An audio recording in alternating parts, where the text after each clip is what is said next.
Cette vidéo comporte tous les commentaires d'études sur les versets disponibles dans la Bible d'études Esprit et Vie, dans Luc chapitre 24.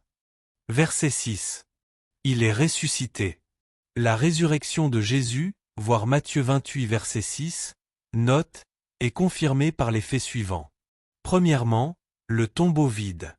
Si les ennemis de Jésus avaient enlevé son corps, ils l'auraient certainement exhibé afin de prouver qu'il n'était pas ressuscité. Si c'étaient les disciples qui l'avaient enlevé, ils n'auraient certainement pas sacrifié leur vie et leurs biens pour défendre ce qu'ils savaient être un mensonge. Le tombeau vide révèle que Jésus est bien ressuscité et qu'il est vraiment le Fils de Dieu. Deuxièmement, l'existence, la puissance, la joie et l'attachement de l'Église primitive à Jésus. Si Jésus n'était pas ressuscité et ne leur était pas apparu, les disciples n'auraient jamais changé d'attitude. Ils sont passés de l'abattement à une joie, un courage et une espérance inouïe, versets 52 à 53. Troisièmement, la composition du Nouveau Testament. Le Nouveau Testament a été écrit par des hommes qui ont donné leur vie pour la vérité et la justice que Jésus a enseignée. Ils ne se seraient jamais donné la peine d'écrire sur le Messie et son enseignement si sa carrière s'était terminée par la mort et la désillusion, voir 1 Corinthiens 15 versets 12 à 19. Quatrièmement, le baptême dans le Saint-Esprit et les manifestations qui l'accompagnent dans la vie de l'Église. Le fait que le Saint-Esprit ait été répandu le jour de la Pentecôte comme une expérience réelle est la preuve que Jésus est ressuscité et qu'il a été élevé à la droite de Dieu, voir Actes 1 versets 3 à 5, 2 versets 33. Si Christ n'était pas ressuscité, le « baptême dans le Saint-Esprit » n'existerait pas, voir Jean 16 verset 7.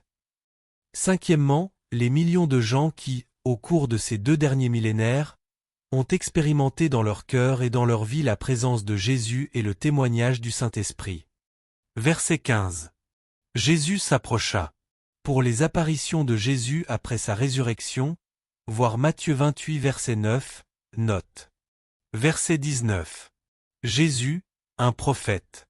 Les auteurs des évangiles ont considéré Jésus comme le prophète envoyé par Dieu, voir Deutéronome 18 versets 15 à 16 et verset 19, Marc 6 verset 4, Acte 3 verset 22, voir Luc 6 verset 23, note. Verset 27. Il leur expliqua dans toutes les Écritures. Le Messie et son œuvre de rédemption à travers la souffrance constituent le thème central de l'Ancien Testament.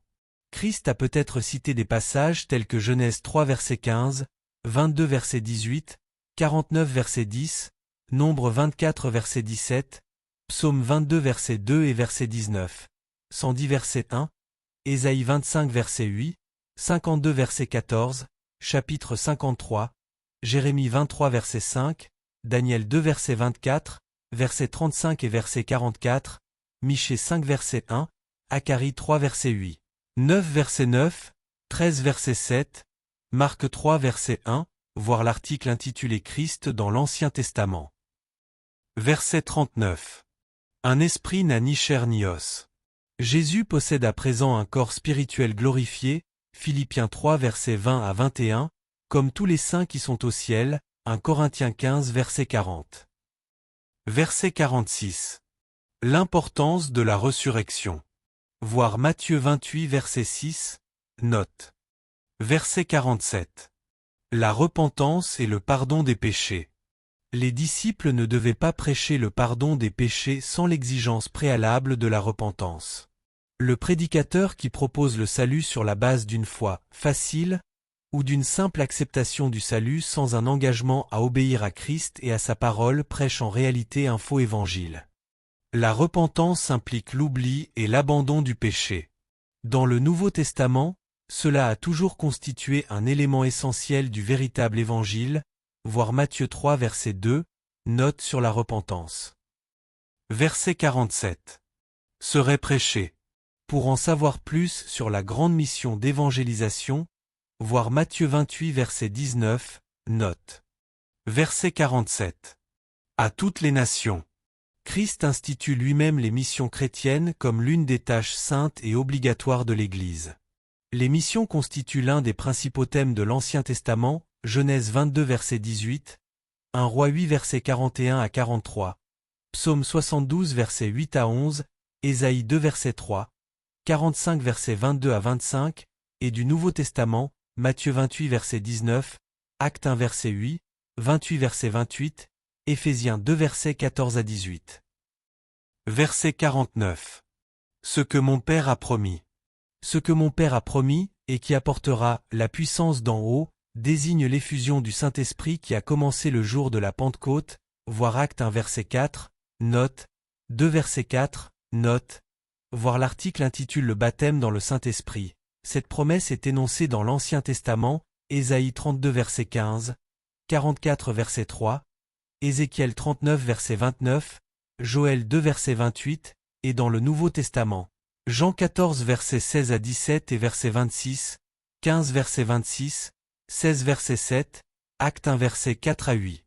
2 versets 33 et versets 38 à 39.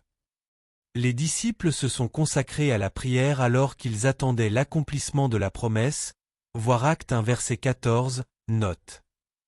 Le croyant d'aujourd'hui qui recherche le baptême dans le Saint-Esprit doit faire de même. Verset 50. Il les bénit. La bénédiction de Dieu sur la vie de ses disciples est essentielle. À propos de cette bénédiction, l'Écriture nous enseigne plusieurs leçons. Premièrement, le mot « bénédiction » en grec logia a plusieurs sens. A. Un don divin permettant à notre œuvre de réussir, Deutéronome 28 verset 12. B. La présence de Dieu avec nous, Genèse 26 verset 3. C. Dieu nous fortifie, nous revêt de puissance et nous secourt, Éphésiens 3 verset 16. Colossiens 1 verset 11. Et D. Dieu œuvre en nous et à travers nous afin que nous produisions du bon fruit. Philippiens 2 verset 13. Deuxièmement, l'Ancien Testament contient plus de 400 termes associés à la bénédiction. La première action de Dieu en rapport avec les hommes a consisté à les bénir, Genèse 1 verset 28. Dieu soutient également son œuvre par la bénédiction, Ézéchiel 34 verset 26. La vie et l'histoire du peuple de Dieu dépendent de sa bénédiction ou de sa malédiction, Deutéronome 11 verset 26 et suivants.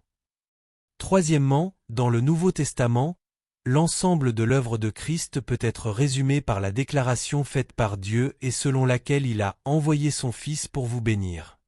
Acte 3 verset 26. Nous le voyons accorder sa bénédiction aux enfants, Marc 10 verset 13 à 16, et à ses disciples et au moment de son ascension, versets 50 à 51. La bénédiction joue également un rôle important dans le ministère des apôtres, Romains 15 verset 29. Quatrièmement, la bénédiction de Dieu est soumise à certaines conditions. Le peuple de Dieu doit faire un choix, soit il obéit et est béni, soit il désobéit et est maudit, Deutéronome 30 verset 15 à 18, Jérémie 17 verset 5 et verset 7. Cinquièmement, comment recevons-nous la bénédiction de la part du Seigneur? En répondant à 3 exigences. A. Nous devons toujours garder le regard fixé sur Jésus pour que sa bénédiction pose sur notre ministère, notre travail et notre famille, Hébreux 12 verset 2. B. Nous devons croire en lui, l'aimer et lui obéir, voir Matthieu 5 verset 3 à 11, 24 verset 45 à 46, Apocalypse 1 verset 3, 16 verset 15, 22 verset 7. C. Nous devons ôter de notre vie tout ce qui peut constituer un obstacle à sa bénédiction, Romains 13 verset 12, Éphésiens 4 verset 22, Hébreux 12 verset 1. Sixièmement, la bénédiction de Dieu ne doit pas être identifiée à la prospérité matérielle ou à l'absence de souffrance dans notre vie, voir Hébreux 11 verset 37 à 39, Apocalypse 2 verset 8 à 10.